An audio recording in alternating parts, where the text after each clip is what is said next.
they keep saying that the top 5% of the world keep getting richer, and with the wool that you were talking about that's getting more expensive because it's no longer in production and stuff like that, is there anything that you think eco sort of friendly fabrics can come on board for poorer people like H&M or Zara? They kind of market Louis Vuitton style at a cheaper price point. Could H&M and M and Zara kind of do the same thing for a more eco? Because you were saying that, and Raymond was saying that generally eco-friendly stuff is way more expensive. Yeah. So Well, I think the eco-friendly. I think what fast fashion is about really is a it's consuming without thinking, so that you want the look but you can't afford it. So this is your best alternative. Um, but I think so. Let's say American Apparel. They're not about copying all the top brands. They're not about being of the very moment. But what they are about is about a lifestyle of, so maybe like Southern Californian laid backs, like it's like, I don't know, surf culture. Then the people that aspire to that, they are more in tune with the environment, because they need they need the waves, they need the good weather, they need the non-polluted waters in order to enjoy themselves. Then the eco story sells a lot better, and so they do have like bamboo T-shirts that they sell slightly more expensively, but then people buy it because they think that they're making an impact on the environment, which they enjoy, derive pleasure from. So I think the day will be when people don't really want to buy copied fashion, and then Zara and H&M will have to think of something new.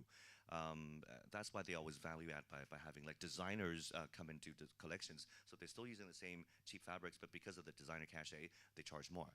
But they Yeah. do have design studios. They do actually have designers as well as copying things. Yes. They Yes. do their own stuff, don't Yes, they? they do. Yes.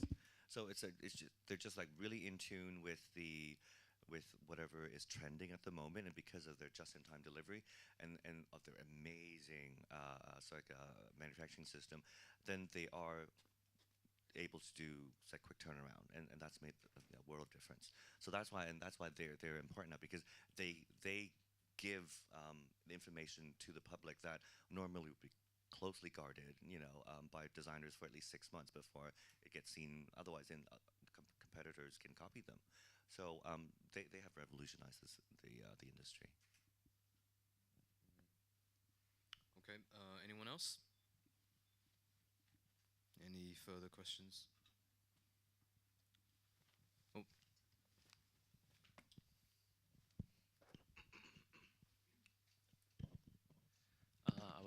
I wanted to know that do any one of you honor guys today will have idea about how to add value on second-hand clothes selling, because as you guys said that now the trend is coming fast and going fast, like 1 years or even a half of years, the trend will be gone. And by mainly for that reason, many people waste or just fold their clothes uh, and don't want them. And but still, I do think that without the trend, the code itself does have the beauty remains it, and some people knows it and like it. But the circumstance I can see now, especially in Hong Kong, is that the way of retailing the second hand was not really common or popular. So I just want to see that if the profit of doing this business can be excelled, would that be a solution for cost waiting? Yeah, thank you. so you're talking about whether there's a solution in Hong Kong for, or whether there's a market for second-hand clothes? Is that your question? Not necessarily be Absolutely. Hong Kong, but actually global. Oh, global. Yeah. Okay.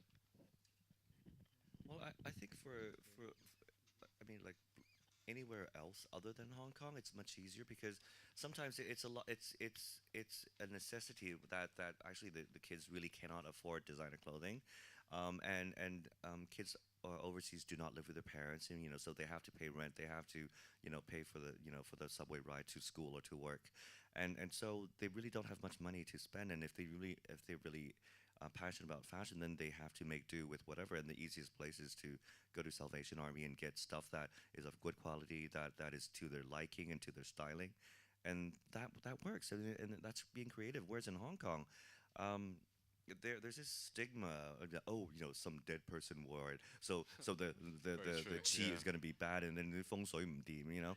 So it really is you sort of have to get out of that Chinese mentality of, of whether it's going to affect my fortune, that sort of stuff. So that really, I think that comes with more people leaving Hong Kong, having a taste of what it's like to live outside, and then coming back. So it really is all about education. Huge gap in the market then here. No. Oh, huge. Second-hand shops. I don't know. I mean, in England, there's so many shops shut down because the rent goes up astronomically, and people can't afford to have the shops anymore. And there's some deal where there's an empty shop and you're a charity, so you're a second-hand shop. You don't pay the rent, so there are lots and lots of shops selling second-hand clothes, and people love that. Otherwise, you have to do like Didier Ledoux in at the Palais Royal, where you really do know your secondhand market, and per item that you stock in your store, that you actually say, okay, this is the provenance of it. Then becomes really important. And provenance meaning that who wore it, what it was for, or maybe like Cleopatra or Liz Taylor wore it as prop to the movie Cleopatra. Then that adds value Maybe to that's a selling point. Yeah. yeah. So it really is again, it's a story behind it. I mean, everyone can be a contemporary artist now because you just have to like splatter something onto canvas, and then you say it's $1 million. But then the story behind it, if it's not convincing, then you're just copying, and throwing paint on canvas, and it's not worth anything. Joey, any thoughts on that? I actually really like secondhand clothes and the remake idea. I really enjoyed that. But somehow we are living in Hong Kong. It's such a materialistic culture thing. And then many people, they just don't like old things, which I don't understand. But if you find a way to maintain it and to make it happen, you really should do it. Because I'm trying to take some sewing class now because I really no, if I can. Come to great, great to HKDI. No, because I always I have so many clothes and so many old clothes. Like if I can remake something, that'll be, incredible. And then you guys already have the technique to do it, so you guys should like try to explore it, Or maybe you can just do some upcycling with your old clothes, and then kind of create your own kind of individuality and handwriting from that as well. Okay. Anyone else? Oh.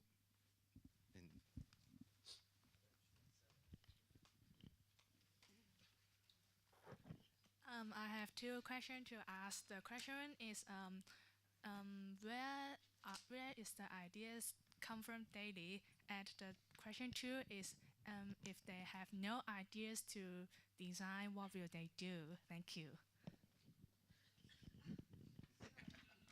Who are you talking about? Students or designers? Sorry. Can you ideas? just repeat that question again? I do apologize. Didn't quite get that actually. The question one is where their ideas come from most, and the question two is if they have no ideas suddenly, what will they do? Good They question. Have no ideas. Good question. They don't have any ideas. I think I think don't that know what they're doing. They have to go and I stack, think that person is a student. Definitely is a stack- student. stack shelves in Sainsbury's or whatever shops you have in Hong Kong. They got no ideas. They need a slap. Oh, I think because when I ask my student why you don't have any work, no inspiration, okay, like that, okay, but inspiration that is doesn't so lame. just come in just like that, okay. But the thing is, you have to do a lot of research, okay, and from that research, you do a lot of things, and when you revisit the thing, definitely you there's something will come up, like But that, I mean, that's what we were saying at the beginning. You know, you have to look at the world and be excited by everything around you. Yeah, I have a lot of. And, Yeah, sorry. draw, make pictures. There should be thousands of things you're waiting to do, not thinking, what should I do? Basically, it's like the difference between like Hong Kong interns and when I was interning in Paris is that people actually want to create when I was in Paris. It's like they would.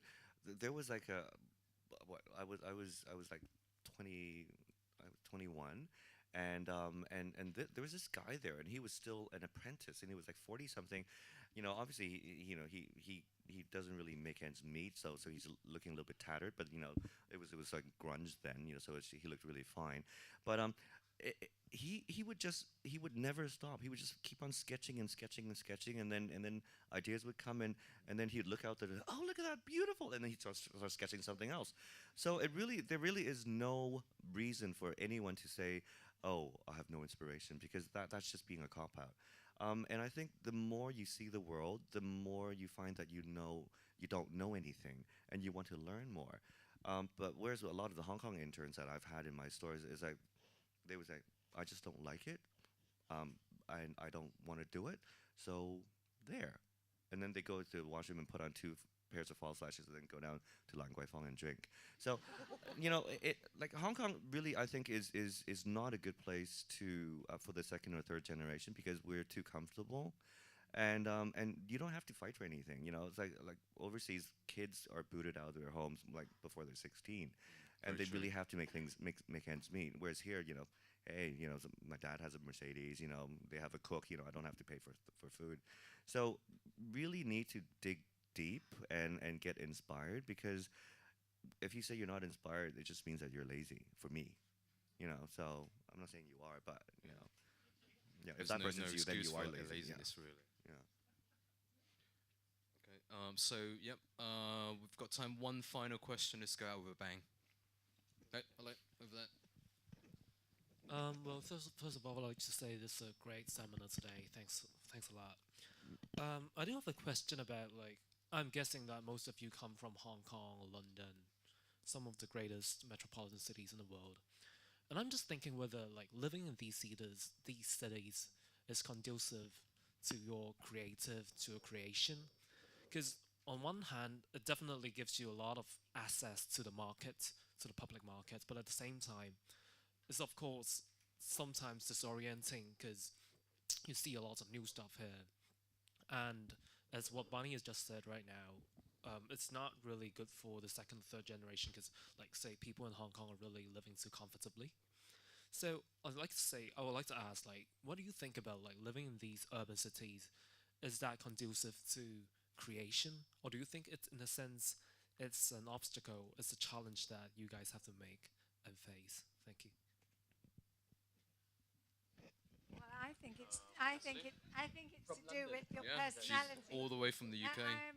I live in London, but I go out of London a lot as well. So I'm deeply inspired by trees and flowers and just the sky. The sky's fantastic. I think it depends what sort of person you are. How inspired you are by things. It's up to you, really. I don't think anything can stop you if you're really fired about it. Yeah, Yeah. absolutely. I had a really best buddy. I mean, he's what we would call a flamer, in that he's really flamboyant, and he just like and he loves to wear makeup, and he was only like 16 when I met him. So and his parents were rich from Indonesia, and then he went to London because he wanted to explore his identity, and so he was very creative. He was really out there, and then he made a career. He actually did costumes for drag queens in London, and then he became quite famous. And it's so like that. So what's his name? The Lady Gaga boy, Nicholas Formichetti, or Nicola Formichetti. Yeah. He was on a similar road, but then he was a lot more successful, and so he's now like creative director of some of the best brands in the world, best labels in the world. So it really has to do with what you're passionate about and how you go about it. So other people I know in London, I mean, they're really sort of like very conservative, and then they're happy to work at Drake's or something, but it really depends on you, like what you want to do. And I mean, Hong Kong's great. I mean, Hong Kong is such an urban city that if you want to be totally like techie and connected, you can. But then like half an hour away, you have these amazing islands, and you can be in the most beautiful of nature, and you can even surf in Da Lang Dong. So for people to say that it's not conducive to being creative, really is just being, again, lazy. Yeah. I'm totally with you there. Totally with you. I agree. Anything else to add, Mr. Raymond? I really think it really depends on you. I lived in Boston, I lived in Los Angeles, and now I'm back in Hong Kong. My creation is the same. Like really